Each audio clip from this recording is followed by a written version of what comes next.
Just imagine कितना लंबा process हो जाएगा कि ये तो भाई साहब आप एलएलबी करो, उसके बाद 3 साल की प्रैक्टिस करो, उसके बाद आप एग्जाम के लिए एलिजिबल हो। Welcome to Legal Jhamela. 20th of May 2025 को एक ब्रेकिंग जजमेंट देते हुए सुप्रीम कोर्ट ने कहा कि अब से 3 साल का एक्सपीरियंस एंट्री लेवल जुडिशरी में मैंडेटरी होगा। ये judgement chief justice of India BR Gavai जी, उनके साथ AG मसीह जी और के विनोद चंद्र जी ने ये जजमेंट दिया है। इस जजमेंट का मेन ग्राउंड यह था कि जो नए ग्रेजुएट्स आते हैं उनमें lake of experience of court room होता है, तो उस वजह से इस डिसीजन पर आया है सुप्रीम कोर्ट कि जो नए ग्रेजुएट्स आते हैं उनमें लेक ऑफ एक्सपीरियंस होता है कोर्ट रूम में जाने का, उनको प्रैक्टिकल नॉलेज नहीं होता है और इस वजह से इनएफिशिएंट डिसीजंस आते हैं जुडिशियल प्रोसीडिंग्स में। इस वजह से 3 साल का एक्सपीरियंस मैंडेटरी किया गया है एंट्री लेवल जुडिशरी में। 3 आर्गुमेंट थे जो इसके फेवर में थे। वो कौन कौन से थे argument? First, practical experience enhance the judicial competence. इसका मतलब है कि अगर किसी को प्रैक्टिकल नॉलेज होगा तो उसमें जुडिशियल कॉम्पिटेंस बढ़ने की काफी ज्यादा मात्रा होगी।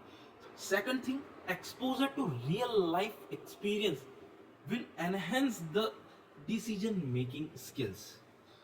जब वो खुद ऐसी कंडीशंस या केसेस को डील करेंगे तो उनके अंदर डिसीजन मेकिंग स्किल्स बढ़ेगी। थर्ड थिंग जो मोस्ट इंपॉर्टेंट है कि एक जज को कोर्ट रूम डायनामिक्स को बेटर अंडरस्टैंड करने का मौका मिलेगा, इसलिए 3 साल का एक्सपीरियंस काफी जरूरी है। ये सब सोचना था सुप्रीम कोर्ट के में जो आर्गुमेंट्स है उन पर, और फिर उसके बेसिस पे डिसीजन आया। अब इसके अपोज में क्या आर्गुमेंट्स थे वो देखते हैं अपन। सबसे पहला, it will limit the opportunities for fresh law graduates, कि भाई जो फ्रेश लॉ ग्रेजुएट्स होगा उनके लिए अपॉर्चुनिटीज खत्म हो गई। Second thing, it will discourage the young talent from joining the judiciary. भाई वो लोग सोचेंगे कि यार कैसे ज्वाइन करेंगे, अभी ग्रेजुएट हो, आप 3 साल एक्सपीरियंस लो, उसके बाद एग्जाम में अपीयर हो पाएंगे। जस्ट इमेजिन कितना लंबा प्रोसेस हो जाएगा कि ये तो भाई साहब आप LLB करो, उसके बाद 3 साल की प्रैक्टिस करो, उसके बाद आप एग्जाम के लिए एलिजिबल हो, तो काफी लंबा प्रोसेस हो जाएगा। इससे डिस्करेज हो जाएंगे लोग, काफी जो मोटिवेशन होती है वो काफी डीमोटिवेशन में बदल जाती है।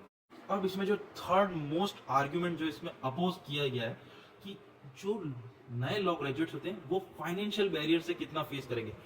अब हर एक व्यक्ति को पता है कि एडवोकेसी में अगर वो स्टार्टिंग में एडवोकेसी में जाता है तो उसे इनिशियल ईयर्स में एक पैनी नहीं मिलती, 1 रुपया नहीं मिलता है, उसको सिर्फ और सिर्फ स्ट्रगल लिखा होता है। 1 साल 2 साल उसको सिर्फ सीखना पड़ता है, फिर 3rd साल से वो कुछ अपनी जेब खर्ची निकाल सके, ऐसा हो सकता है in most of the cases.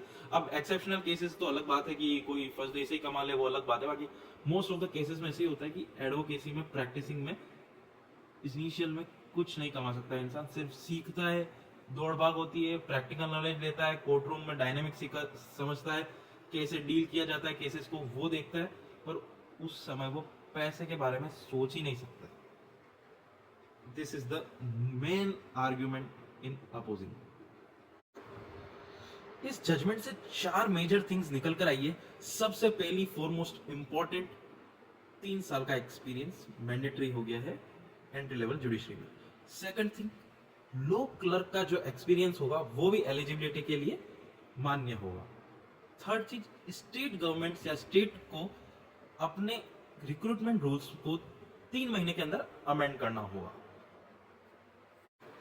और चौथी चीज, जो एक्सपीरियंस होगा वो कैसे काउंट होगा? किसी 10 ईयर ऑफ एक्सपीरियंस के एडवोकेट के अंडर काम करके उनसे सर्टिफिकेट लेना होगा 3 साल के एक्सपीरियंस का। इस तरीके से एक्सपीरियंस काउंट होगा। Thank you so much. जुड़े रहें लीगल जमेला के साथ इसी टाइप के वीडियोस के लिए। Thank you so much.